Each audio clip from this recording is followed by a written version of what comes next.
Daniel की पुस्तक से आज हम परमेश्वर के वचन को मनन करेंगे। इस सप्ताह मैं कई परिवारों में गया था तो मैंने दानियल की पुस्तक में से कुछ बातों को मैंने बताया। हमने उन वचनों को मनन किया कि परमेश्वर किस तरह से दानियल के पुस्तक में काम किया है।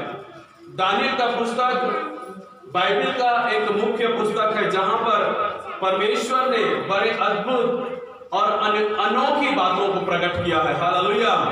जहां पर स्वप्न और दर्शनों का अर्थ बताने वाले लोग और राजाओं को झुका देने वाले लोग और सारे देश में परमेश्वर की महिमा को प्रकट करने वाले लोग दानियल के पुस्तक में हैं। Hallelujah, hallelujah. दानियल के पुस्तक अपने आप में एक श्रेष्ठ पुस्तक है मेरे प्रियो, जहां पर परमेश्वर ने अपनी महानता को प्रकट किया, अपनी महिमा को प्रकट किया। और हम उस दानियल के पुस्तक में पढ़ते हैं कि परमेश्वर अपने भक्तों के द्वारा कुछ भी कर सकता है और अपने भक्तों को बचाने के लिए भी वो कुछ भी कर सकता है। हालेलुया। यदि आप और मैं परमेश्वर के सच्चे विश्वासी बने, परमेश्वर के सच्चे आराधक बने, परमेश्वर के सच्चे मार्ग पर चलने वाले बने मेरे प्रियो, हमारा परमेश्वर हमारे लिए कुछ भी अनोखा काम करने के लिए तैयार हो जाएगा। हालेलुया। तो आज हम दानियल के पुस्तक से कुछ बातों को हम देखेंगे जो मैंने इन दिनों में घरेलू प्रार्थना सभा में लोगों को सिखाया। वो 3 बातें मैंने बड़े छोटे शब्दों में घरेलू प्रार्थना सभा में मैंने सिखाया। उन बातों को और भी थोड़ा बढ़ाकर मैं आज आप लोगों के बीच में उन बातों को बताना चाहता हूं। तो आप निकालिए दानियल की पुस्तक, उसका 1 अध्याय, उसका 8 और 9 वचन हम पढ़ेंगे। दानियल की पुस्तक 1 अध्याय, उसका 8 और 9।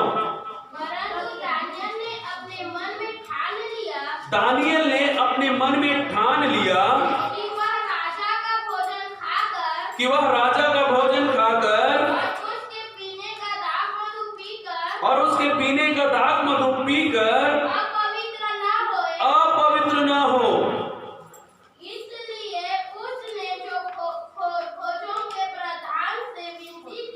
इसलिए कि उसने खोजों के प्रधान से विनती की कि उसे अपवित्र ना होना पड़े। परमेश्वर ने खोजों के प्रधान के मन में दानियल के प्रति कृपा और दया भर दी। परमेश्वर ने खोजों के प्रधान के मन में दानियल के प्रति कृपा और दया भर दी। बोलो आमीन।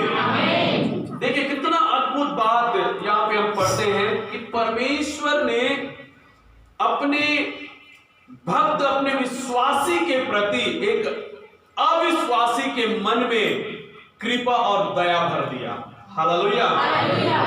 कई बार मसीह जीवन में आगे बढ़ने के समय में हम कई बातों में हम लोगों के सामने कहते हुए सुनते हैं या फिर हम खुद कहते हैं कि ये अविश्वासी क्या समझेगा, ये अविश्वासी कैसे दया करेगा, ये अविश्वासी कैसे हमारी बातों को मानेगा, ये अविश्वासी जो प्रभु को ना, प्रभु के वचन को नहीं जानता, वो कैसे हमारी बातों को समझकर हमें हमारे कामों में आगे बढ़ने के लिए हमारी सहायता करेगा। कई बातों में हम अविश्वासियों के प्रति हमारे मन में इन बातों को डाल कर रखते हैं कि उनके माध्यम से, उनके द्वारा से केवल और केवल हमारे जीवन में रुकावट है, केवल रुकावट है।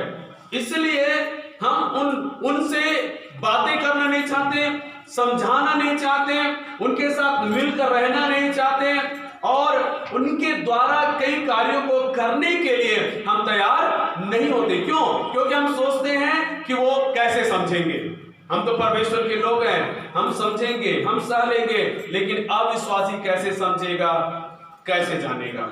लेकिन यहां पर देखिए परमेश्वर ने अपने भक्त दानियल के लिए एक अविश्वासी के मन में कृपा और दया भर दिया। हालेलुया। वो भी किस विषय में? खाने और पीने के विषय में। खाने और पीने के विषय में जिस भोजन को राजा खाता है, राजा का परिवार खाता है, राजा के मंत्री खाते हैं, उस भोजन को दानियल ने खाने से मना कर दिया। क्यों मना कर दिया? क्योंकि वो भोजन प्रभु के लोगों के लिए क्या था? अशुद्ध था, अशुद्ध था। यदि हम इतिहास में जाएं कि ये भोजन कैसे अशुद्ध कहलाया, कैसे दानियेल ने उस भोजन को अपवित्र ठहराया, तो इतिहास में जाएंगे तो आपको पता चलेगा कि वहां के लोग, बाबिलोन देश के लोग, राजा और उसके घराने लोग जो थे, ऐसे पशु, ऐसे जीव जंतुओं का भोजन करते थे जिसको बाइबिल में खाने से मना किया गया है। हालेलुया। दानियेल की व्यवस्था विवरण की पुस्तक में जब आप जाओगे, वहां पे परमेश्वर ने पूर्ति से बताया है कि हम क्या खा सकते हैं, क्या खा नहीं सकते, क्या पी सकते हैं, क्या नहीं पी सकते हैं। ये परमेश्वर ने पहले से ही अपने लोगों को बता दिया था। और ये दानियेल को मालूम था कि जो परमेश्वर ने जिस भोजन को खाने के लिए मना किया है, उसे उसने अशुद्ध ठहराया है, अपवित्र ठहराया है। इसलिए यदि उसके अपवित्र ठहराए हुए भोजन को हम खाएंगे तो हम भी क्या हो जाएंगे? अपवित्र, अशुद्ध हो जाएंगे। तो ऐसे भोजन वो लोग किया करते थे। जब दानियेल को पता चला कि यहाँ के लोग, यहाँ का राजा ऐसे जीव जंतु, ऐसे प्राणियों का भोजन करते हैं जो हमारे वचन के अनुसार अपवित्र है, अशुद्ध है, तो दानियेल ने अपने मन में ठान लिया कि मैं ये भोजन नहीं खाकर अपने आप को पवित्र बनाए रखूंगा। Hallelujah, hallelujah. यदि आप इसको इंग्लिश में, अंग्रेजी बाइबल में जाएंगे तो वहां इस प्रकार से लिखा है, दानियेल ने मन में सोचा कि निश्चय परमेश्वर इस भोजन को खाने के लिए मुझे तैयार नहीं है, मुझे ये भोजन खाने के लिए वो तैयार नहीं है, इसलिए मैं परमेश्वर को खुश करने के लिए मैं इस भोजन में से नहीं खाऊंगा। हालेलुया। समझ रहे? इंग्लिश में बहुत अच्छा लिखा है, परमेश्वर इस भोजन को खाना नहीं चाहता, खिलाना नहीं चाहता, इसलिए मुझे परमेश्वर को खुश करने के लिए इस खाना को नहीं खाना। तो यहां पे दानियेल ने मन में ठाना कि मुझे इस भोजन में से नहीं खाना। तो क्या किया जाए? उसने सामने से भोजन खिलाने वाले को मना किया, और ये राजा का आज्ञा था कि इस भोजन को खाना है, लेकिन फिर भी दानियेल ने मन में ठान लिया कि मैं ये भोजन खाकर अपने आप को अपवित्र नहीं करूंगा। Hallelujah, hallelujah. इस वचन से समझना मेरे प्रियो, जो परमेश्वर चाहता है वही हमें करना है। आप, हमारे मन में क्या है, लोग क्या सोचते हैं उसके अनुसार नहीं, परमेश्वर के लोग हैं हम, तो हमारे जीवन में परमेश्वर के अनुसार सब कुछ होना चाहिए। क्या पहनते हैं वो भी परमेश्वर के अनुसार होना चाहिए, क्या खाते हैं वो भी परमेश्वर के अनुसार होना चाहिए, कहां हम जाते हैं वो भी परमेश्वर के अनुसार होना चाहिए, कैसा व्यवहार करते हैं वो भी परमेश्वर के अनुसार होना चाहिए। परमेश्वर के लोग, परमेश्वर के अनुसार हमारे जीवन में सब कुछ होना चाहिए, तभी वो चीज हमारे लिए पवित्र है। हालेलुया। तभी परमेश्वर हमसे खुश होगा और वो काम करेगा जिसकी अपेक्षा हम नहीं कर सकते। सोचिए, राजा की आज्ञा को ना मानने के कारण से दानियेल के ऊपर मुसीबत आ सकता था। राजा कह सकता था, राजा इसको मृत्यु दंड दे सकता था, वो जो प्रधान है वो भी उसको बंदी गृह में डाल सकता था कि तूने इस देश के मालिक, इस देश के राजा की बात का तुमने मना किया है। बहुत उसके लिए बहुत गंभीर स्थिति हो सकती थी, उसके लिए मृत्यु का दंड मिल सकता था, लेकिन उसने इस बात की परवाह नहीं किया। उसने इस बात का परवाह किया कि मुझे मेरे परमेश्वर के लिए पवित्र बन के रहना है, मुझे वो करना है जो मेरे परमेश्वर ने मेरे लिए रखा है। Hallelujah, hallelujah. मेरे प्रिय भाई और बहनों, आज मैं आपको यही बताना चाहता हूं कि आप अपने जीवन में, अपने परिवार में वो करना शुरू कीजिए जो परमेश्वर आपके जीवन में देखना चाहता है। बोलो आमीन, हालेलुया। जब आप अपने जीवन में हो, चाहे अपने परिवार में हो, परमेश्वर के अनुसार करेंगे तो परमेश्वर की कृपा आपके जीवन में होगा, परमेश्वर की दया आपके जीवन में आएगा मेरे प्रियो। और जो लोगों से आपको डर लगता है कि वो हमें क्या बोलेंगे, वो हमें सताएंगे, वो हमें परेशान करेंगे, वो हमें कई प्रकार का बुरा भला बोलेंगे, आप परमेश्वर के अनुसार जब करेंगे आपके लिए कृपा और दया भर देगा। हालेलुया। हमें डरने की बात नहीं, परवाह करने की बात नहीं कि लोग क्या कहते हैं, बस इतना है कि परमेश्वर क्या कहता है उसे हमें करना है, उसे हमें करना है। इस अंतिम दिनों में वही उद्धार पाएगा जो परमेश्वर के वचन के अनुसार चलेगा। वही परिवार में परमेश्वर की शांति और आशीष होगा जो परमेश्वर के वचन के अनुसार चलेगा। और दानियल ने मन में ठान लिया था कि मुझे परमेश्वर के वचन के अनुसार चलना है। हालेलुया। और उसने मन में ठान लिया और उसने उस प्रधान से, जो भोजन खिलाने वाले उस प्रधान से कहा, मुझे राजा का भोजन नहीं खाना है, राजा का पीने का दाख मधु नहीं पीना है, मुझे उसके बदले में दाल भात दिया जाए, साग भात दिया जाए, सादा सर्वदा भोजन मुझे दिया जाए, मैं वो खाकर तृप्त रहूंगा और जैसा चाहता है कि मैं हर्ष पुष्ट और बलवंत रहूं, वैसे बढ़कर मैं राजा को दिखाई दूंगा। हालेलुया। उस प्रधान के मन में डर था, उसके मन में भी डर था कि पर मैं राजा की आज्ञा को कैसे उल्लंघन करूं, एक गुलाम की बात को कैसे मानूं। लेकिन परमेश्वर ने संभव किया। यहां पे लिखा है, परमेश्वर ने उस प्रधान के, उस खोजों के मन में दानियल के प्रति दया और कृपा भर दी। हालेलुया। मेरे प्रियो, परमेश्वर आपको और मुझको क्या बताना चाह रहा है, क्या सिखाना चाह रहा है इस वचन के द्वारा? सिंपल साधारण सी बात है। परमेश्वर इतना चाहता है कि तुम अपने आप को पवित्र रखने के लिए स्थिर रहो। किसी भी प्रकार की अशुद्धता में, अपवित्रता में अपने जीवन को बर्बाद मत करो। अशुद्धता में ले जाकर, बुराई में ले जाकर, अपवित्रता में ले जाकर अपने आप को नाश कर मत ले जाओ। लेकिन मेरे चुने हुए के अनुसार तुम्हें अपनी पवित्रता जो मेरे द्वारा मिला है उसमें तुम स्थिर रहो। हालेलुया। हमें परमेश्वर के पवित्रता में क्या होना है? स्थिर होना है। क्या हम पहले पवित्र थे? क्या हम शुद्ध थे? क्या हम परमेश्वर के लायक थे? नहीं थे। लेकिन हम पवित्र बनाए गए, शुद्ध किए गए। कैसे? प्रभु यीशु मसीह के लहू के द्वारा। परमेश्वर ने स्वयं कीमत चुकाया हमारे जीवन की पवित्रता के लिए। यीशु मसीह ने खुद अपने आप को क्रूस पर बलिदान करके अपने लहू से हमें धोकर पवित्र किया है, शुद्ध किया है। और वो बिल्कुल नहीं चाहता हम किसी भी कारण से और किसी भी बातों के द्वारा अपने आप को अशुद्ध करें। हालेलुया। विशेषकर ध्यान देना मेरे प्रियो, हम विश्वासी भाई बहन सब बातों में अपने आप को शुद्ध और पवित्र रखने की कोशिश करते हैं, लेकिन खाने पीने के विषय में हम गिर जाते हैं, झुक जाते हैं। परिवार क्या बोलेगा, रिश्तेदार क्या बोलेंगे, पड़ोसी क्या बोलेगा, यदि हम इसको नहीं लें, यदि हम इसको नहीं खाएं, यदि हम इसको नहीं पिए तो लोग क्या बोलेंगे, हमें सताने लगेंगे, हमें परेशान करने लगेंगे। ये सोचकर हम खाने पीने के विषय में समझौता कर लेते हैं। समझौता तो उससे क्या होता है? हमारे जीवन की पवित्रता खो जाता है, हमारे जीवन की पवित्रता दूर हो जाता है। इसलिए अपने आप को संभालिए, अपने आप को प्रभु के वचन के अनुसार दृढ़ कीजिए, परमेश्वर के पवित्रता में स्थिर कीजिए। और कोई भी ऐसा काम या कोई भी ऐसा भोजन को अपने जीवन में ना ले, कोई भी ऐसे वस्तु को अपने जीवन में ना ले जो आपको अशुद्ध कर सके। Hallelujah, hallelujah, hallelujah. नए नियम में लिखा है सब कुछ प्रार्थना के द्वारा शुद्ध हो जाता है। कई सारे लोग ऐसी बोलते भी है, कई भी सारे विश्वासियों के पास, खा लो ना जी, क्या होता है, खा लो, सब शुद्ध तो है, सब परमेश्वर ने सब कुछ बनाया, शुद्ध है। प्रार्थना करो तो सब शुद्ध हो जाता है।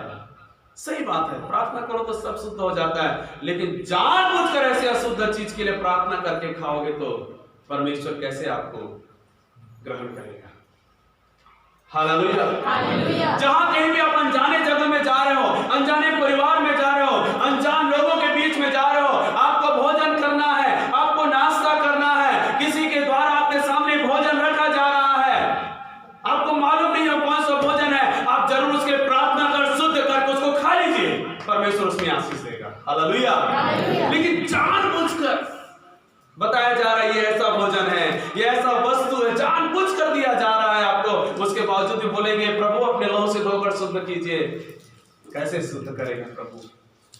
वचन क्या कहता है? क्या तुम शैतान के मेज और परमेश्वर के मेज दोनों में से खा सकते हो क्या?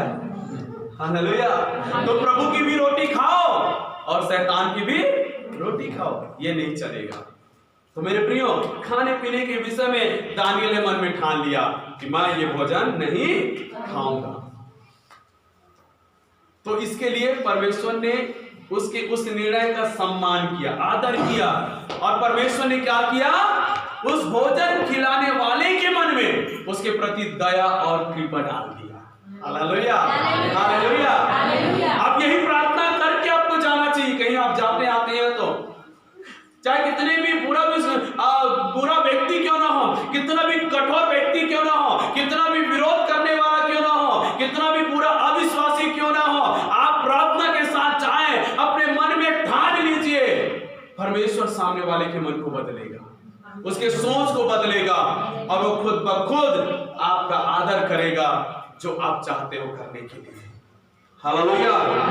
तो पहली बात जो दानियल के पुस्तक में सीखने के लिए मिलता है वो ये है कि हमें अपने पवित्रता में जो परमेश्वर ने हमें दिया है स्थिर रहना चाहिए। हालेलुया। परमेश्वर के पास आने वालों, परमेश्वर को पूरी पवित्रता के साथ उसकी आराधना में करना है। जब आप बाइबल पढ़ते हो आपके अंदर पवित्रता होना चाहिए, जब आप आराधना करते हो आपके अंदर पवित्रता होना चाहिए, जब आप चर्च आते हो तो आपके अंदर पवित्रता होना चाहिए, जब प्रभु के नाम को लेते हो आपके अंदर पवित्रता होना चाहिए। जब पवित्रता में होकर आप परमेश्वर की आराधना, प्रार्थना, संगति करते हो, परमेश्वर आपका आदर करता है और आपकी प्रार्थनाओं को सुनकर आपको आशीष देता है। पहले इतिहास की पुस्तक 16 अध्याय 29 वचन में लिखा है, पवित्रता से शोभायमान होकर यहोवा को दंडवत करो। हालेलुया। ऐसे ही मत आ जाओ, जैसे कैसे भी मत आ जाओ। चलो चर्च तो जाना ही है, बाइबल पढ़ना ही है, आराधना संगति करने, कैसे भी आ नहीं जाना है, तैयारी के साथ कि आप कहां जा रहे हो? परमेश्वर के मंदिर जा रहे हो। कौन सा पुस्तक पढ़ने वाले हो? परमेश्वर का पवित्र शास्त्र पढ़ने वाला हूं। किससे प्रार्थना करने वाले हो? पवित्र परमेश्वर से प्रार्थना करने वाले। किसकी संगति में जा रहे हो? परमेश्वर, पवित्र परमेश्वर के संगति में जा रहे हो। ऐसे ही नहीं आ जाना है मेरे प्रियो। यहाँ पे लिखा है पवित्रता से शोभायमान होकर उसको दंडवत करो। पवित्रता के साथ उसके सम्मुख में आना है, पवित्रता के साथ उसकी आराधना करना है। जब परमेश्वर ने इस दुनिया को बनाया, उत्पत्ति 2 अध्याय उसका 3 वचन में लिखा है, जब परमेश्वर ने सारी दुनिया को बना लिया, मनुष्य को बना लिया, सब कुछ बना लिया, उसने 6वें दिन में सारे काम पूरा किया, 7वें दिन विश्राम किया और प्रभु ने उस दिन को पवित्र ठहराया। हालेलुया। 7वें दिन को पवित्र ठहराकर परमेश्वर उस दिन को आशीष किया और हम कलीसिया के लिए, हम प्रभु के लोगों के लिए उसको विश्राम दिन ठहराया और उसने आज्ञा दिया कि विश्राम दिन को तुम पवित्र मानने के लिए स्मरण रखना, क्योंकि मैं उस दिन तुम्हें आशीष देता हूं। हालेलुया। उसने 7वें दिन को पवित्र ठहराया। जब मूसा भेड़ बकरियों को चरा रहा था, निर्गमन 3 अध्याय में लिखा हुआ है, 3 अध्याय 5 वचन में, जब मूसा एक पहाड़ के पास भेड़ बकरियों को चरा रहा था, उसने एक झाड़ी में जब नजर उठाया तो क्या देखता है? जलती हुई झाड़ी, लेकिन झाड़ी भस्म नहीं हो रहा है। झाड़ू के बीच में आग तो लगा हुआ है, लेकिन वो झाड़ी भस्म नहीं हो रहा है, वो झाड़ी जल नहीं रहा है, केवल वहां पे आग दिखाई दे रहा है। वो मूसा उस आश्चर्य कर्मों को देखने के लिए आगे बढ़ा और आगे बढ़ा। उस जलते हुए आग में से एक आवाज आया कि हे मूसा, अपने पैरों में से जूती उतार दे, क्योंकि जिस जगह में तू खड़ा है वो भूमि पवित्र है। हालेलुया। तो पवित्र, देखो परमेश्वर पवित्र है, अति पवित्र परमेश्वर है, और जिस जगह में परमेश्वर होता है वो जगह भी पवित्र हो जाता है। हालेलुया। वो जगह भी क्या हो जाता है? पवित्र हो जाता है। परमेश्वर जिस चीज को ग्रहण करता है पवित्र हो जाता है, जिस चीज को छूता है वो पवित्र हो जाता है, जिस जगह में उतर आता है वो जगह पवित्र हो जाता है। तो सोचिए, आप और मैं क्या पवित्र ना हो? हमें भी पवित्र होना चाहिए। हालेलुया। क्योंकि वचन कहता है, पहला कोरिन्थियों की पुस्तक 3 अध्याय 16-17 वचन कहता है, क्या तुम नहीं जानते कि तुम परमेश्वर के मंदिर हो और परमेश्वर की आत्मा तुम में वास करता है। जो कोई इस पवित्र मंदिर को नाश करेगा, मैं उसे नाश करूंगा। ये परमेश्वर का मंदिर है। ये क्या होना चाहिए? पवित्र होना चाहिए। परमेश्वर का मुख्य स्वभाव में से, मुख्य चरित्र में से क्या है? परमेश्वर की पवित्रता। वही पवित्रता परमेश्वर आप में और मुझ में देखता है। वो पवित्र हमारे जीवन में चाहता है। हालेलुया। पहला कुरिन्थी 1:2 में लिखा है, परमेश्वर ने अपने पुत्र यीशु मसीह के लहू से हमें पवित्र किया और पवित्र होने के लिए हमें बुला लिया है। क्या होने के लिए? अशुद्ध होने के लिए नहीं बुलाया, पवित्र होने। उसने तो पवित्र किया और भी हमें पवित्र होना है। प्रतिदिन उसकी उपस्थिति में चलकर हमें उस पवित्रता में आगे बढ़ना है। हालेलुया। तो दानियल अच्छे से जानता था कि परमेश्वर पवित्र है, इसलिए मुझे भी पवित्र होना चाहिए। तो बहुत सावधान था वो, बहुत सावधान था। चाहे पहनने के विषय में हो, चाहे व्यवहार के विषय में हो, चाहे खाने पीने के विषय में हो, वो बिल्कुल सावधान था कि किसी भी तरह से मुझे अपवित्र नहीं होना है। और जब उसके सामने ये अवसर आया राजा का भोजन खाकर अपवित्र होने का, उसने इनकार कर दिया, उसने उसका विरोध कर दिया। मेरे प्रिय भाई और बहनों, हमें भी ऐसा अपने मन को बनाना है, ऐसा ही निर्णय लेना है कि मैं अपने परमेश्वर के लिए पवित्र बन के रहूंगा। Hallelujah, hallelujah. बोलिए मेरे साथ, मेरा परमेश्वर मुझे पवित्र होने के लिए बुलाया है और मैं अपने परमेश्वर के लिए पवित्रता में स्थिर रहूंगा। हालेलुया। परमेश्वर आपके जीवन से क्या चाहता है? पहला तो आपके जीवन में पवित्रता को चाहता है। पहला स्थान जो आपके जीवन में, आपके परिवार में जो देखना चाहता है वो क्या है? पवित्रता। ताकि परमेश्वर कभी भी आपके पास आना जाना कर सके। क्योंकि परमेश्वर कहां जाता है? जहां पवित्रता होता है। यदि आपके आप में पवित्रता है, परमेश्वर आपके पास आएगा। आपके घर में पवित्रता है, परमेश्वर आपके घर में आएगा। आप जहां भी आप जाओगे, आपकी पवित्रता के साथ परमेश्वर आपके साथ चलेगा। हालेलुया। इसलिए हमें हमारे जीवन में पवित्रता को बनाए रखना है, पवित्रता में स्थिर रहना है। आमीन। तो दानियल ने जब ठान लिया कि मुझे पवित्र बने रहना है, उसकी सहायता किसने किया? परमेश्वर ने उसको पवित्र बने रहने के लिए सहायता किया। आप जब कोशिश करेंगे कि मैं पवित्र बना रहूं, पवित्रता में चलता रहूं, कोई अपवित्रता और बुराई मुझ में ना आए, जब आप कोशिश करेंगे, परमेश्वर स्वयं आपकी सहायता करेगा कि आप पवित्रता में स्थिर रहें। हालेलुया। दूसरी बात जो हम देखेंगे वो ये है कि दानियल 3 अध्याय उसका 17 और 18 वचन, हमारा परमेश्वर जिसकी हम उपासना करते हैं वह हमको उस धधकते हुए भट्ठे की आग से बचाने की शक्ति रखता है। वरन हे राजा, वह हमें तेरे हाथ से भी छुड़ा सकता है। परंतु यदि नहीं तो हे राजा, तुझे मालूम हो कि हम लोग तेरे देवता की उपासना नहीं करेंगे और ना तेरी खड़ी कराई हुई सोने की मूरत को दंडवत करेंगे। दूसरी बात जो हम देखेंगे वो है भक्ति। परमेश्वर के प्रति हमारी भक्ति कैसा है? परमेश्वर आप में और मुझ में अपनी भक्ति को देखना चाहता है। परमेश्वर ने नूह के जीवन को देखा तो क्या देखा? कि इसके जीवन में मेरे प्रति सच्चा भक्ति है। और सारे संसार जब नाश हो रहा था, उस समय पर परमेश्वर ने नूह और उसके परिवार को बचाया, क्योंकि वो भक्ति का जीवन जीता था परमेश्वर के लिए। हालेलुया।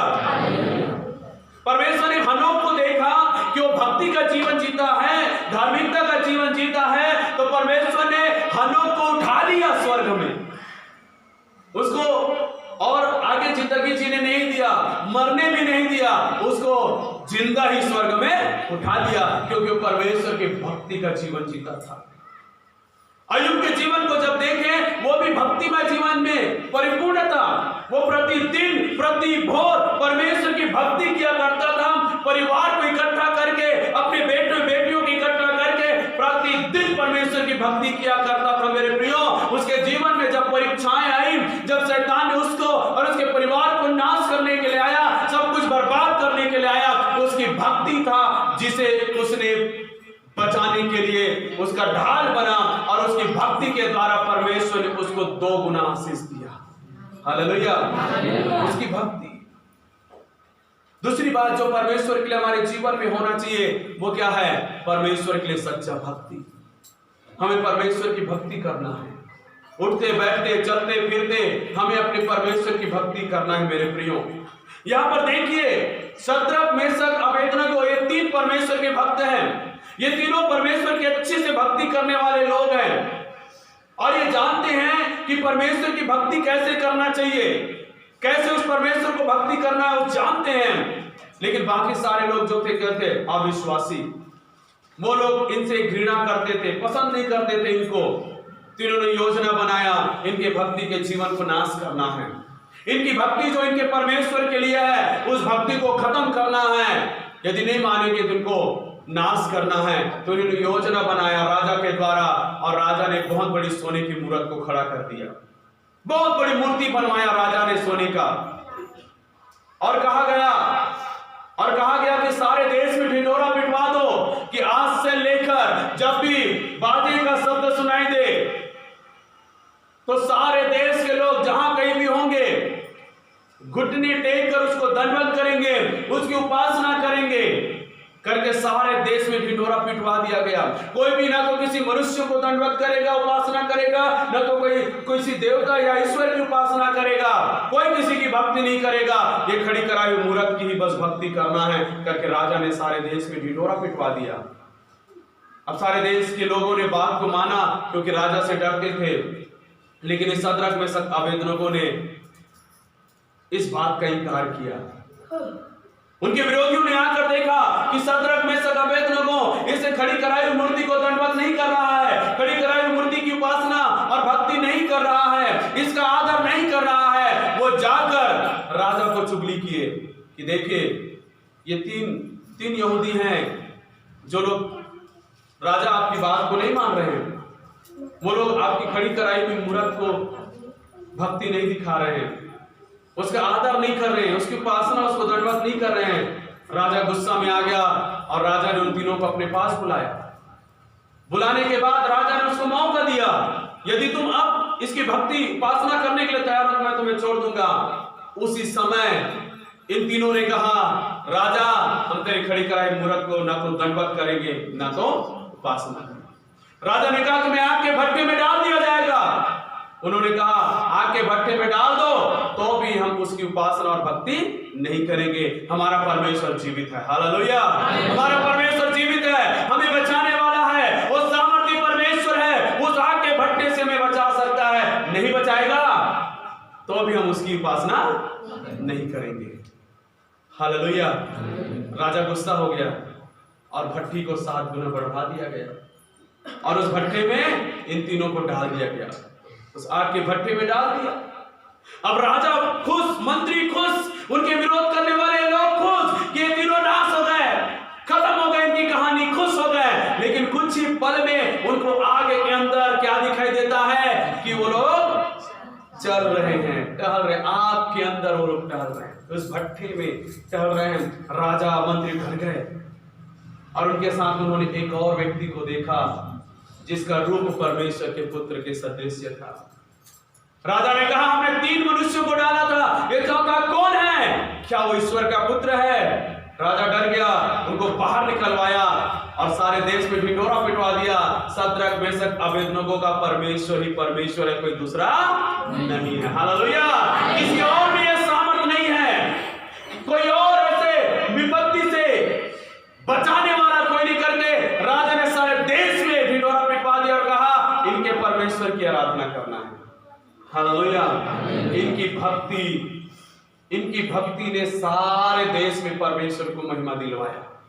सारे देश के लोग जान गए कि परमेश्वर कौन है और वो कैसा है। परमेश्वर स्वर्ग से उतरकर अपने भक्तों को आग के बीच में बचाने के लिए उतर आया। हालेलुया। यदि आप सचमुच परमेश्वर के सच्चा भक्ति दिखाएंगे मेरे प्रियो, आपको लगेगा कि ये विपत्ति है, ये समस्या है, ये बीमारी है, ये शैतान है, वो कुछ आपका बिगाड़ नहीं सकता। आपको किसी चीज से हानि नहीं होगी, क्योंकि आपके लिए उतर आने वाला आपका परमेश्वर है जिसकी आप भक्ति करते हैं। हालेलुया। वो कोई साधारण परमेश्वर नहीं है, वो अद्भुत परमेश्वर है। जब आप उसकी भक्ति करने में लवलीन रहते हैं, जब आप उसकी भक्ति करने के लिए आप तैयार रहते हैं, और वो भक्ति जो परमेश्वर का है किसी और को नहीं देकर आप केवल परमेश्वर को भक्ति देते हैं, तो परमेश्वर हमसे खुश होता है। हालेलुया। मेरे प्रियो, परमेश्वर की भक्ति केवल परमेश्वर को देना, मनुष्य को नहीं देना। जो भक्ति परमेश्वर के लिए है वो माता पिता को नहीं देना। जो भक्ति परमेश्वर के लिए है अपनी नौकरी में काम करने वाले मालिकों को नहीं देना। जो भक्ति परमेश्वर का है वो अपने घर के बड़े बुजुर्गों को नहीं देना। जो भक्ति परमेश्वर के लिए है संसार के किसी नेता मंत्री और बड़े लोगों को नहीं देना। भक्ति जो परमेश्वर का है परमेश्वर को देना है। हालेलुया। बाकी सब भले आदर के योग्य है। माता पिता आदर के योग्य, उनका आदर करो, उनको प्यार करो। बड़े बुजुर्ग आदर के योग्य, उनको प्यार करो, उनका आदर करो, उनको सेवा करो। हमारे पड़ोसी लोगों का आदर करो, सम्मान करो, प्रेम करो। लेकिन वो भक्ति जो परमेश्वर का है केवल परमेश्वर को देना है। Hallelujah, hallelujah. लेकिन कई बार क्या होता है, बाइबल पढ़ने के समय में, प्रार्थना करने के समय में, चर्च के जाने के समय में जो भक्ति हमें परमेश्वर को दिखाना चाहिए वो भक्ति कहीं और दिखाते हैं। नहीं, आज चर्च के दिन है, चर्च जाना चाहिए, नहीं आज काम ज्यादा है इसलिए मैं काम में जाऊंगा। बाइबल पढ़ने के समय नहीं आज बाइबल नहीं पढ़ सकता, बहुत काम है मेरे पास। प्रार्थना नहीं कर सकता भैया, बहुत काम है मेरे पास। मेहमान आ गए हैं, कैसे करेंगे? नहीं मेरे प्रियो, जो भक्ति आप परमेश्वर को देना है वचन पढ़ने के द्वारा, प्रार्थना करने के द्वारा, चर्च जाने के द्वारा, वो भक्ति का स्थान किसी और को नहीं देना। वो भक्ति केवल परमेश्वर को देना है। हालेलुया। जब आप परमेश्वर को भक्ति देंगे मेरे प्रियो, परमेश्वर स्वयं आपके लिए खड़ा होकर आपको आशीष देगा। आमीन। पहला तीमुथी 6 अध्याय उसका 6 वचन में कहता है, पहला तीमुथी की पुस्तक 6 अध्याय उसका 6 वचन, पर संतोष सहित भक्ति बड़ी कमाई है। पर संतोष सहित भक्ति बड़ी कमाई है। हालेलुया। देखिए कई बार क्या करते हैं, हम कमाई के पीछे दौड़ते हैं, धन दौलत के पीछे दौड़ते हैं कि यही सबसे बड़ा है और इसके अलावा कुछ भी नहीं है। हम प्रभु के प्रति भक्ति करना छोड़कर हम कमाई की ओर दौड़ते हैं। लेकिन वचन क्या कहता है, भक्ति करना ही सबसे बड़ा कमाई है। Hallelujah, hallelujah. भक्ति करना ही सबसे बड़ा कमाई है,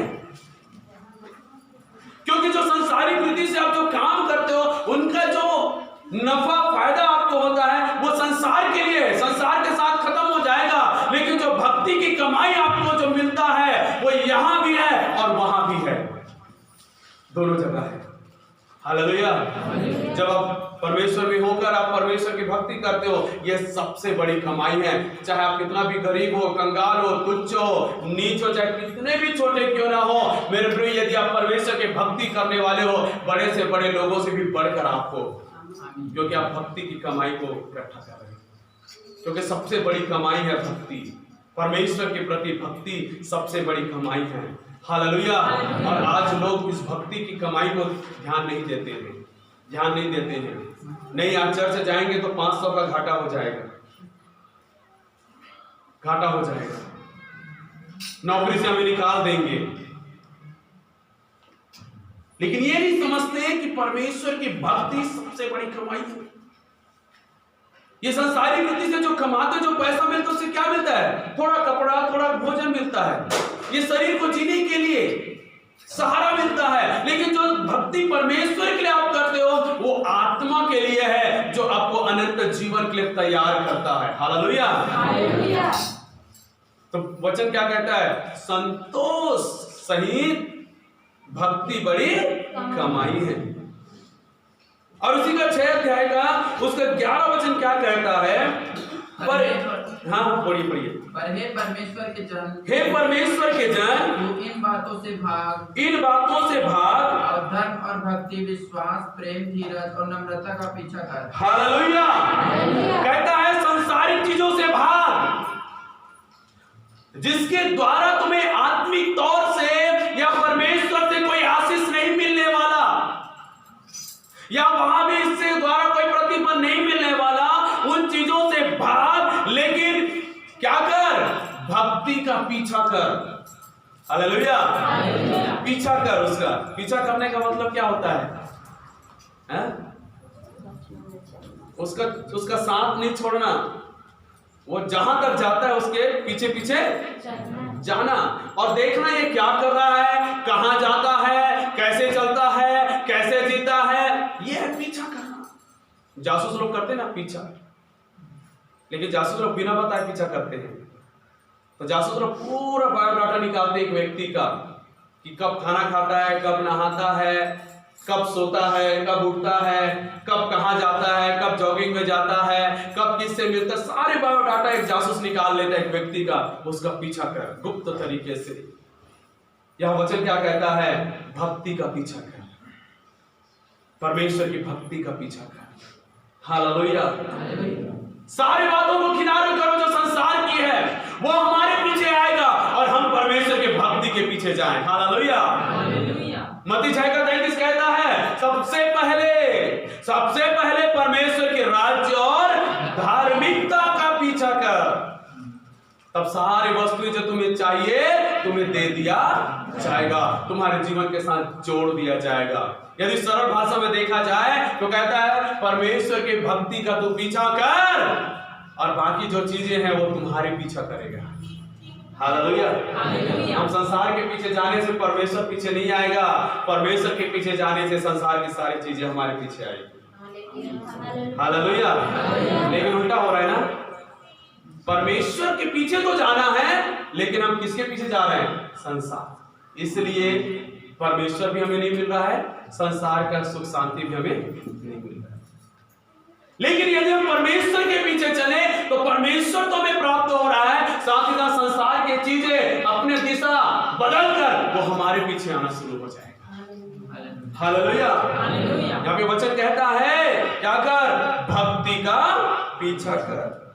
भक्ति, धर्म, भक्ति, विश्वास, प्रेम, धीरज और नम्रता का पीछा कर। मेरे प्रियो, परमेश्वर के सच्चा भक्त परमेश्वर के भक्ति का पीछा करता है। यहाँ प्रार्थना हो रहा है, हाँ मैं जाऊंगा, वहां प्रार्थना हो रहा है, परमेश्वर की भक्ति करना है मुझे। वहां पे मीटिंग है, हाँ मैं जाऊंगा वहां पे।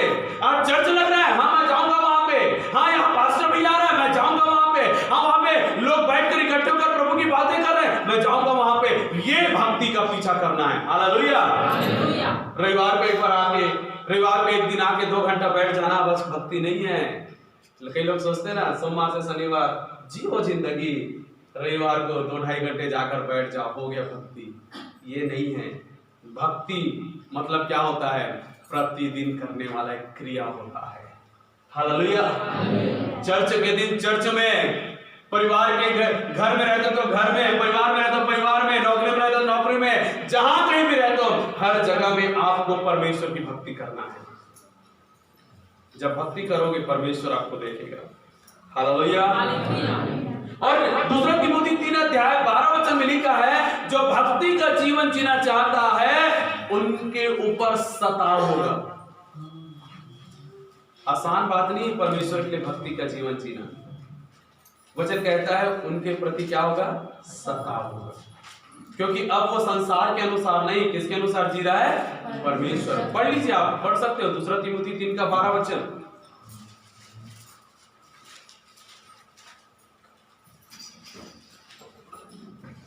और जितने मसीह यीशु में भक्ति के साथ जीवन बिताकर चलते हैं वे सब सताए जाएंगे। हालेलुया। हालेलुया। बोलो यीशु मसीह की। यहाँ पे क्या कह रहा है? पर जितने मसीह यीशु में भक्ति के साथ जीवन बिताना चाहते हैं, भक्ति के साथ जीवन बिताना चाहते हैं, वे सब सताए जाएंगे। सताए जाएंगे। आप जब सचमुच परमेश्वर के लिए भक्ति का जीवन जियोगे, सताव जरूर आएगा। जहां आपका जीवन नॉर्मल साधारण चल रहा है गाड़ी, समझ लो सच्चा भक्ति आपके जीवन से नहीं हो रहा है। सच्चा भक्ति जहां पे लोग आपको कुछ बोलते नहीं है, जहां पे आपके लिए कोई रुकावट है नहीं है, कोई बाधा है ही नहीं है, समझ लो सच्ची भक्ति यहां पर नहीं। सच्चे भक्ति करने वाले लोग सताए जाएंगे। जब आपके ऊपर सताव आ रहा है, आप समझ जाना मैं सच्ची भक्ति करना शुरू कर दिया। आप डरना नहीं, घबराना नहीं, परेशान मत होना, आप पीछे नहीं हटना कि मेरे पड़ोसी ये बोलते हैं, मेरे परिवार ये बोलते हैं, ये लोग ऐसा करते हैं, छोड़ो यार, रात दिन का किच किच किच किच ये लोग करते हैं। नहीं नहीं, पीछे नहीं हटना, समझ जाना आप सच्ची भक्ति में आप कदम रख चुके हो, इस कारण से आपके ऊपर सताव हो रहा है। हालेलुया। और ये वचन पहले से बता रहा है ना, वचन पहले से बता रहा है, जितने चाहते हैं भक्ति के साथ, यदि आप भक्ति के साथ जीवन जीना चाहते हो, आप सताए जाओगे। तो क्या आप सताव के लिए तैयार हो? क्या आप सताव के लिए तैयार हो? जब आप तैयार होगे तभी आप भक्ति का जीवन जी पाओगे। आसान नहीं है अविश्वासी दोस्तों के साथ उठना बैठना और उनको मना करना कि भैया मैं बीड़ी सिगरेट नहीं पीता, दारू नहीं पीता, भैया मैं गलत शब्द नहीं सुन सकता। आसान नहीं है। परिवारों में, रिश्तेदारों में जाकर उनके बीच में रहकर कई सारे गलत कामों में शामिल होना और या फिर शामिल ना होकर अपने आप को शुद्ध रखने की कोशिश करना आसान नहीं है। कई सारे छोटे बड़ों में फायदा देकर झूठ बोलते हैं, लेकिन उस झूठ बोलने के कारण से घाटा हो जाएगा करके सच ना बोलना, ये भी बहुत सारी दुविधाएं हमारे जीवन में। मेरे प्रियो, कई सारे ऐसे मन में बात आता है, यदि परमेश्वर की भक्ति कर रहे हैं तो ये चीज करना पड़ेगा, ये चीज करना पड़ेगा, ऐसा करना पड़ेगा, ऐसे बोलना पड़ेगा, ऐसे जाना पड़ेगा, तो बहुत तकलीफ होगा, परेशानी हो जाएगा। हालेलुया। जब आप नौकरी में जाते हो, आपको मालूम है आपका मालिक, आपका बॉस जो है अविश्वासी है और मसीह लोगों का विरोध करता है, और आप मसीह हो और आपको उसको बोलना है कि भैया मुझे रविवार को छुट्टी देना क्योंकि मैं मसीह, मुझे चर्च जाना, और उसको बोलना आसान नहीं, क्योंकि वो अविश्वासी है। दूसरा क्या है, विरोधी है, वो पसंद नहीं करता। आसान नहीं है, लेकिन आपको बोलना पड़ेगा भैया मुझे रविवार को छुट्टी चाहिए, मुझे चर्च। आप पसंद करो या ना करो, विरोध करो चाहे जो करो, भैया मैं तो प्रभु को मानता, मुझे चर्च। लेकिन नहीं भैया, नहीं बोला, नौकरी छूट जाएगी, नौकरी छूट जाएगा, परेशानी हो जाएगा। हमारे बॉस और मालिक को यदि पता चला कि हम चर्च जाते हैं तो रात दिन ताना मारेगा और प्रमोशन कभी नहीं होगा। मुश्किल है, भक्ति का जीवन जीना थोड़ा मुश्किल है, लेकिन असंभव नहीं है। Hallelujah, hallelujah. तो मैं आपको बता दूं, परमेश्वर चाहते हैं कि हम परमेश्वर के लिए भक्ति का जीवन जिए, और जो जिएगा भक्ति का वो सताया जाएगा। लेकिन मैं आपको बताऊं, जो जितना सताया जाएगा उतना ही ज्यादा परमेश्वर को अपने जीवन में पाएगा, उसकी उपस्थिति को पाएगा, उसकी सामर्थ को पाएगा, उसके अद्भुत कार्यों को अपनी आंखों से देखेगा। जब शद्रक मेशक अबेदनगो के सामने ये बात रखी गई तो उनके सामने मृत्यु था, मरना था, आग के भट्टे में डाला जाना मतलब मृत्यु है। राजा ने कहा तुम नहीं मानोगे तो आग में डाल दिया जाएगा। उन्होंने स्वीकार किया, हम मरने के लिए तैयार हैं, लेकिन हम उसकी भक्ति नहीं करेंगे, हम अपने परमेश्वर की भक्ति। उन्होंने जोखिम उठाया, लेकिन परमेश्वर ने उसे बचाया। जब आप जोखिम उठाएंगे, जब आप तैयार होंगे सताव सहने के लिए, परमेश्वर आपकी सहायता और मदद करेगा कि आपको उस बीच में से बाहर निकालेगा। Hallelujah, hallelujah. परमेश्वर का वचन कहता है कि हम भक्ति का जीवन बिताएं। प्रभु यीशु मसीह भी जब इस दुनिया में थे, उन्होंने भक्ति का जीवन जिया। भक्ति का, उसने कभी भी परमेश्वर के प्रति भक्ति को कम नहीं किया।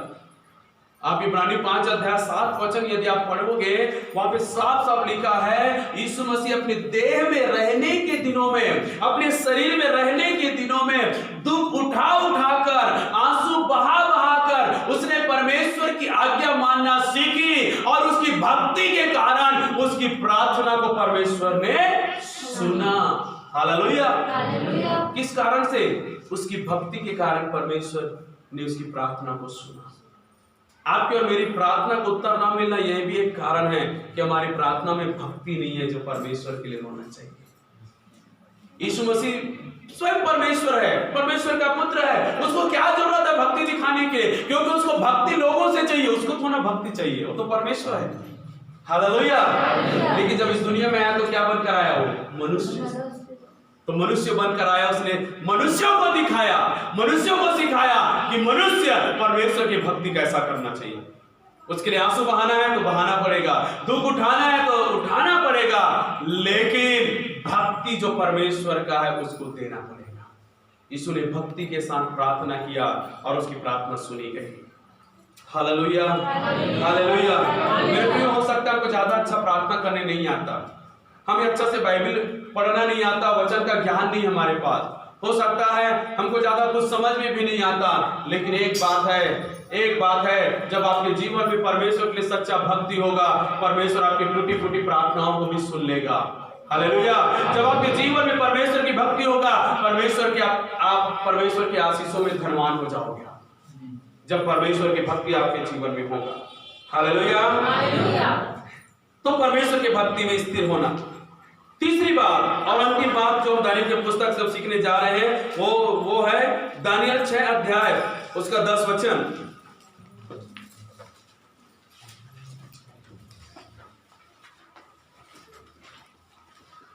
जब दानियल को मालूम हुआ कि उस पत्र पर हस्ताक्षर किया गया, तब वह अपने घर में गया, जिसकी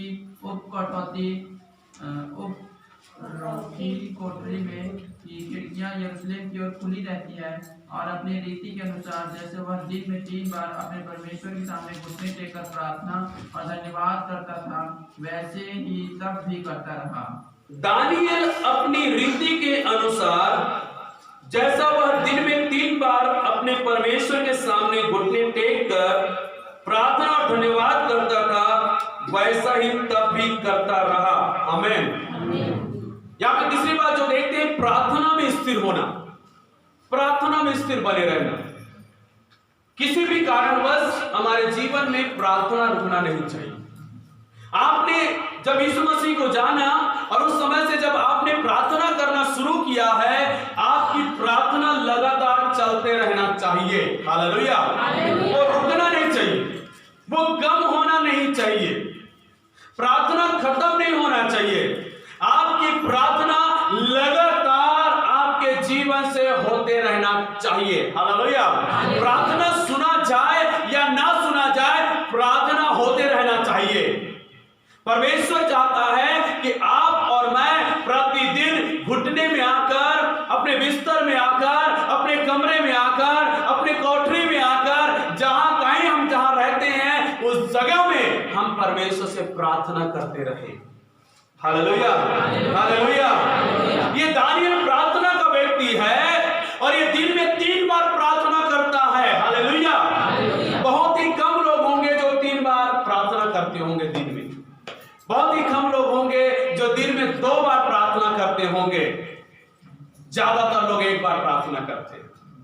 दिन में समय निकाल कर 24 घंटे में 1 बार प्रार्थना, और सोचते हैं ये पर्याप्त है। हालेलुया। और बाकी लोग वहीं कहेंगे नहीं, हम तो 3 बार प्रार्थना करते हैं। सुबह सो उठकर 2 मिनट धन्यवाद प्रभु, हो गया प्रार्थना।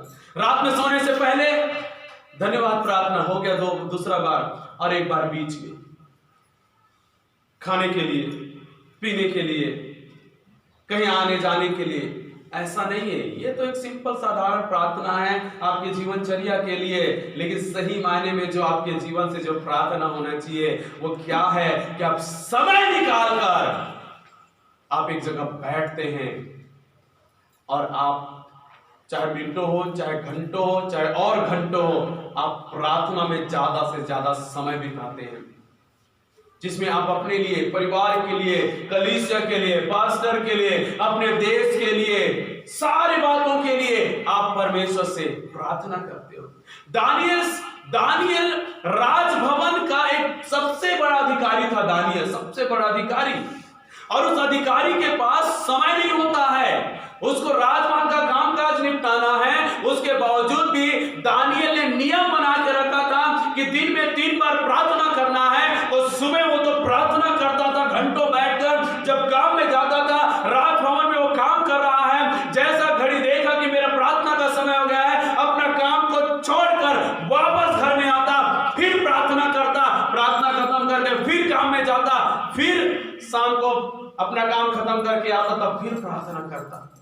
3 बार इतना बड़ा अधिकारी होकर प्रार्थना करता था। Hallelujah, hallelujah. इतना बड़े अधिकारी होकर सोचिए, जब आपके पास और मेरे पास कोई काम नहीं है तो कितना ज्यादा प्रार्थना करना चाहिए, है ना। मेरे पास बहुत काम है, नहीं कर सकता, लेकिन जिसके पास काम नहीं है वो भी नहीं हो सकता। मेरे प्रियो, प्रार्थना में स्थिर होना अर्थात प्रार्थना में हमें लगातार बने रहना। और मैं बताऊं, जो प्रार्थना का व्यक्ति होता है उसके जीवन में अद्भुत काम होता है, आश्चर्य कर्म होता है प्रतिदिन। प्रार्थना करने वाला व्यक्ति के जीवन में एक तरफ तो सताव आता है, दूसरे तरफ आश्चर्य कर्म भी उसके जीवन में होता है। Hallelujah, hallelujah. दानियल दिन में 3 बार प्रार्थना करने वाला था, उसके जीवन में बड़ा रुकावट आया, सताव आया। उसके दोस्त, उसके मंत्रिमंडल के लोग दानियल से गुस्सा करने लगे, दानियल से नफरत करने लगे, और उन लोग सोच लिए कि इसका प्रार्थना को हमें रोकना पड़ेगा, नहीं तो इसको नाश करना पड़ेगा। बहुत परमेश्वर दिखाता है। और उसने क्या किया, राजा के पास जाकर सम्मति किया, और वहां पर जाकर उसने राजा से इस बात को कंठस्थ करवाया कि राजा, आपको एक आज्ञा निकालवाना होगा, और वो ये आज्ञा होगा कि आज से लेकर 30 दिन तक जो कोई भी प्रार्थना करने वाले हैं वो लोग अब राजा के नाम से प्रार्थना करेंगे, ना तो कोई मनुष्य के नाम से, ना तो किसी ईश्वर के नाम से, लेकिन प्रार्थना करना है तो किसके नाम से? राजा के नाम से प्रार्थना करना है। हालेलुया। दुनिया में प्रार्थना करने वाला कौन है भैया? हम मसीह लोग तो हैं प्रार्थना करने वाले, कोई दूसरा है क्या? दूसरा कोई नहीं है। तो ये लोग किसको टारगेट कर रहे हैं? दानियल को। बाबिलोन देश में कोई नहीं है प्रार्थना करने वाला, केवल दानियल है प्रार्थना करने वाला। और एक राजा से कह रहे हैं, सारे लोगों में ढिंढोरा पिटवा दो सारे देश में, अब से जो भी पूजा पाठ, आराधना, उपासना, दंडवत जो करना है सब राजा के नाम से करना है। अब ये ढिंढोरा पिटवा दिया गया, सब तरफ सब लोग राजा के नाम का माला जपने लगा, राजा के नाम से पूजा करने लगे। और वो जो थे विरोधी थे, उन्होंने दानियल के ऊपर नजर रखा था, दानियल के ऊपर नजर रखा था। और उसके बाद दानियल के विषय में जब देखा गया कि दानियल जान गया कि ऐसा आज्ञा निकला है, उसके बावजूद भी वो 3 बार प्रार्थना कर ही रहा है। उसने प्रार्थना को कम नहीं किया, उसने प्रार्थना को नहीं रोका, जैसे वो रीति से करता था वो 3 बार प्रार्थना कर ही रहा है। Hallelujah, hallelujah. आपने जो रीति बनाया है प्रार्थना का, उसको कभी तोड़ना नहीं है, कभी छोड़ना नहीं है, कभी कम नहीं करना है। चाहे कोई भी रिश्तेदार आ जाए, परिवार आ जाए, चाहे कोई काम आ जाए, वो रीति को कभी तोड़ना नहीं है। हालेलुया, है ना। कई बार होता है ना, हमारे प्रार्थना का सिस्टम खराब हो जाता है जब घर में रिश्तेदार आता है। प्रार्थना का समय खराब हो जाता है जब घर में शादी या छठी या मरनी होता है, सब खत्म हो जाता है। कुछ दिन के लिए प्रार्थना का समय, प्रार्थना का रिवाज, प्रार्थना का रीति सब बर्बाद हो जाता है जब घर में कुछ होता है या घर में कोई आ जाता है। हालेलुया। लेकिन दानियल ने ऐसा नहीं किया, वो अपनी रीति के अनुसार प्रार्थना कर रहा है, वो भी दिन में 3 बार। उनके विरोधियों ने देखा, जाकर राजा से कहा, देखो राजा, ये दानियल बात नहीं मान रहा है, तो क्या किया जाए? शेर के गुफा में डाल दो। तो क्या करें अब? दानियल के सामने कोई चुनाव नहीं था, क्योंकि उसने परमेश्वर की प्रार्थना को चुनकर रखा था। उसने ठान लिया था कि मैं अपनी प्रार्थना को रोकूंगा नहीं, छोड़ूंगा नहीं। उसके सामने आओ, बस इतना था कि प्रार्थना करेगा तो शेर के गुफा में डाल दिया जाएगा, राजा से प्रार्थना करेगा तो बच जाएगा। लेकिन उसने परमेश्वर से प्रार्थना को चुना और उसको शेर के गुफा में डाल दिया गया। और वहां पे हम देखते हैं, जब उस शेर के गुफा में डाला गया तो शेर के मुंह को बंद कर दिया गया। परमेश्वर का दूत उतरकर शेर के मुंह को बंद कर दिया और दानियल को उसने छुआ भी नहीं। हालेलुया। प्रार्थना करने वाला व्यक्ति के जीवन में कई प्रकार की समस्या आएगा, विरोध आएगा, परेशानी आएगा, लेकिन आपको छू नहीं सकेगा। वो आकर टकरा कर चला जाएगा। हालेलुया। क्योंकि वो आपकी प्रार्थना को कमजोर करना चाहता है, आपकी प्रार्थना को कम करना चाहता है, आपकी प्रार्थना का जीवन को नष्ट करना चाहता है। इसीलिए शैतान कई चीजों को हमारे जीवन में लेकर आता है, लेकिन यदि फिर भी आप प्रार्थना में स्थिर रहेंगे तो मेरे प्रियो, उससे आपको कोई हानि नहीं होगा, परंतु आपके जीवन में परमेश्वर के स्वर्गदूत काम करेंगे। हालेलुया। प्रार्थना में स्थिर था दानियल। मत्ती 5 अध्याय 44 वचन में यीशु मसीह ने सिखाया प्रार्थना करो। फिर 6 अध्याय 5 वचन में सिखाया कि प्रार्थना किया करो। मत्ती 19 अध्याय 13 वचन में लोग माता पिता अपने बच्चों को यीशु के पास लाए कि हमारे बच्चों के लिए प्रार्थना किया जाए। चेले रोकने लगे। चेले रोकने लगे, बच्चों को क्यों ला रहे हो, बच्चों को क्यों ला रहे हो प्रार्थना कराने के लिए। चेले रोकने लगे, इधर बड़ों के लिए समय नहीं है, बड़ों के लिए जगह नहीं, तो बच्चों को लेकर आ रहे हो। माता पिता को डांटने लगे। यीशु ने चेलों को डांटा, कहा है बच्चों को आने दो, बच्चों को आने दो, बच्चों को लाने दो। और बच्चे लाए गए। यीशु ने हर एक के ऊपर, हर बच्चे के ऊपर हाथ रखकर उनके लिए प्रार्थना किया। हालेलुया।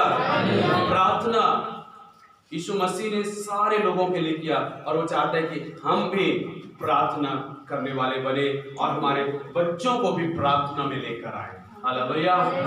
कई सारे माता पिता को हम देखते हैं, कई सारे ऐसे पिता होता है, माता होता है, क्या करते हैं मालूम है, खुद तो चर्च जाते हैं, अपने बच्चों को लेकर नहीं जाते, डिस्टर्ब करेंगे, परेशान करेंगे। भैया अपने बच्चों को ऐसा बनाओ कि चर्च में जाकर बैठे हो, मस्ती कर रहे, करने दो, थोड़ा बहुत करने दो, बच्चे हैं करेंगे। लेकिन आप माता पिता हो, आप प्रभु के आशीष को पाना चाहते हो, क्या आप नहीं चाहते कि आपके बच्चे आशीषित हो? कैसे आशीषित होंगे? जब वो परमेश्वर के भवन में आएंगे तभी तो आशीषित होंगे। जब उसके ऊपर हाथ रखा जाएगा तभी तो आशीषित होंगे। जब वो प्रभु की गाना को सुनेंगे, प्रभु के वचन को सुनेंगे, संगति में रहेंगे, तभी तो वो बच्चे आशीषित होंगे। हालेलुया।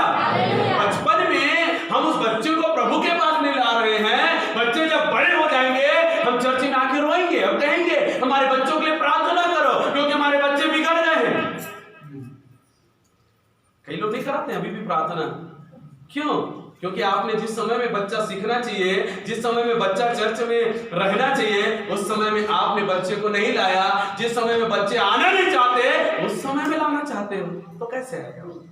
उस समय मोबाइल पकड़ा दिए, उस समय टीवी पकड़ा दिए, उस समय घर में बिठा दिए, गार्डन में बैठा दिए, उधर छोड़ दिए बच्चे को। अब कह रहे हो कि आप चलो चर्च, कैसे जाएगा? उसको तो चर्च के बारे में कुछ पता ही नहीं है, वो जानता नहीं है चर्च क्या होता है, चर्च का महत्व क्या होता है, वचन आराधना क्या होता है, नहीं जानता। Hallelujah, hallelujah. तो माता पिता को क्या होना चाहिए? अपने परिवार सहित प्रभु के पास आना चाहिए, अपने बच्चों को लेकर। प्रभु का हाथ उसके ऊपर आएगा और आशीषित होगा। हालेलुया। कुछ दिनों तक, कुछ साल तक बच्चे मस्ती करेंगे, बच्चे चर्च में खेलते रहेंगे, बच्चे इधर उधर ध्यान करेंगे, लेकिन जैसे बच्चे बढ़ते जाएंगे, उनका भी ध्यान फिर आराधना में आने लगेगा, उनका भी ध्यान फिर प्रार्थना में आने लगेगा, उनका भी ध्यान फिर वचन पढ़ने में आने लगेगा, उनका भी ध्यान फिर चर्च जाने में आने लगेगा। जब वो लोग चर्च आते रहेंगे तो हालेलुया। अचानक से वो बच्चे नहीं सुधरेंगे। बच्चे को अभी से कोशिश करो, जितने भी माता पिता आप हो यहाँ पर, जब आप घर में भी जब आप बैठते हो प्रार्थना करने के लिए, अपने बच्चों को अकेले नहीं छोड़ना, साथ में बैठा कर प्रार्थना में बैठना। हालेलुया। साथ में बैठाओ उनको, बैठाओ उनको, आप भी प्रार्थना करो, बच्चों को भी सिखाओ, छोटा सा प्रार्थना करना सिखाओ, या फिर उसको नहीं आता तो रिपीट करवाओ। आप प्रार्थना करके उसको रिपीट करवाओ, 1 दिन 2 दिन 1 हफ्ता 15 दिन रिपीट हो जाएगा, उसका याद हो जाएगा। फिर बोलो चलो बेटी, चलो बेटा प्रार्थना करो, वो भी करेगा। हालेलुया, वो भी करेगा। जब आप प्रार्थना में अपने बच्चों को बैठाने लगोगे तो बच्चों को मालूम है मम्मी पापा बैठ रहे हैं, हमको बैठना पड़ेगा। अपना टीवी, अपना मोबाइल सब बंद करके आपके साथ बैठेंगे, क्योंकि उसको मालूम है इस समय में मम्मी पापा कुछ करने नहीं देंगे, प्रार्थना में बैठना पड़ेगा। तो वो भी जानकर आकर बैठ जाएंगे। हालेलुया। बच्चे मस्ती कर रहे, करने दो, थोड़ा कर रहे करने दो, लेकिन बैठाओ। हालेलुया। हमारे बच्चों के साथ ऐसी हुआ लॉकडाउन में, मालूम है लॉकडाउन में पहले हम लोग भी ध्यान नहीं देते थे बच्चों को प्रार्थना करना सिखाना, बस संगति में लाते ले जाते थे। लेकिन लॉकडाउन में एक मौका मिला कि बच्चों को बैठाकर उनको भी प्रार्थना करना सिखाना, गीत गाना। आज ये लोगों को कई सारे गाना याद हो गए, गाना गाते हैं लोग। प्रार्थना करो बेटा, अपने से प्रार्थना करते, जैसे भी प्रार्थना करते हैं प्रार्थना कर रहे हैं लोग अपने से।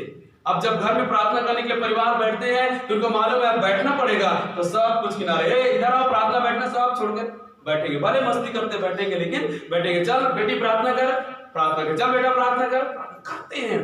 जब ये आदत शुरू से बना रहेगा तो क्या बड़े होकर अच्छा व्यक्ति नहीं बनेगा वो? हालेलुया।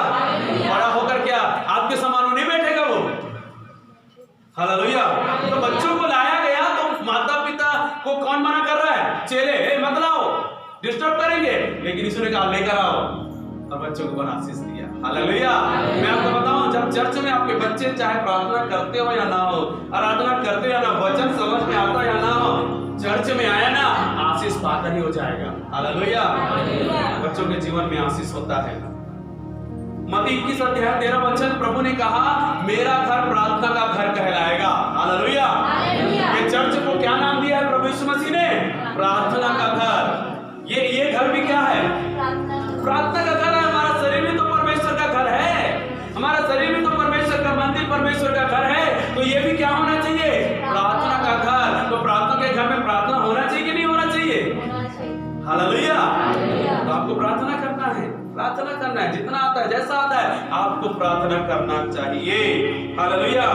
मत्ती 21:22 यीशु ने कहा जो कुछ भी तुम विश्वास से प्रार्थना में मांगोगे वो सब कुछ तुम्हें मिलेगा। हालेलुया। जब आप प्रार्थना में स्थिर रहोगे तब तो पाने वाले बनोगे। बिना प्रार्थना करे परमेश्वर से कैसे पाओगे? हालेलुया। कैसे पाओगे बिना मांगे? तो प्रार्थना ही एक सिस्टम है जिससे आप परमेश्वर से प्राप्त कर सकते हैं। लोग कहते हैं मुझे अभी तक परमेश्वर से कुछ नहीं मिला। क्यों नहीं मिला? तुम प्रार्थना नहीं करते। परमेश्वर मुझे चंगाई नहीं दिया, प्रार्थना नहीं करते। परमेश्वर मुझे गाड़ी नहीं दिया, प्रार्थना नहीं करते। मेरा घर नहीं बना, प्रार्थना नहीं करते। मेरे पास अच्छी नौकरी नहीं है, प्रार्थना नहीं करते। मेरे परिवार में सुख शांति नहीं है, प्रार्थना नहीं करते। मांगो प्रार्थना से सब कुछ मिलेगा। हालेलुया। यीशु ने कहा मांगो प्रार्थना करके सब कुछ मिलेगा। मिलेगा कि नहीं मिलेगा? तो मिलता है तो क्या करना उसके लिए? प्रार्थना तो करते हैं। प्रार्थना तो चाबी है ना स्वर्ग का दरवाजा खोलने का। आप चाबी से ही दरवाजा नहीं खोल रहे हो, खटखटाते रहने से कुछ नहीं होने वाला। हालेलुया। इसलिए प्रार्थना में स्थिर रहना। परमेश्वर चाहता है आपको बहुत कुछ देना, बहुत आशीष देना परमेश्वर चाहता है, लेकिन वो चाहता है प्रार्थना करके मां मैं तुम्हें दूंगा।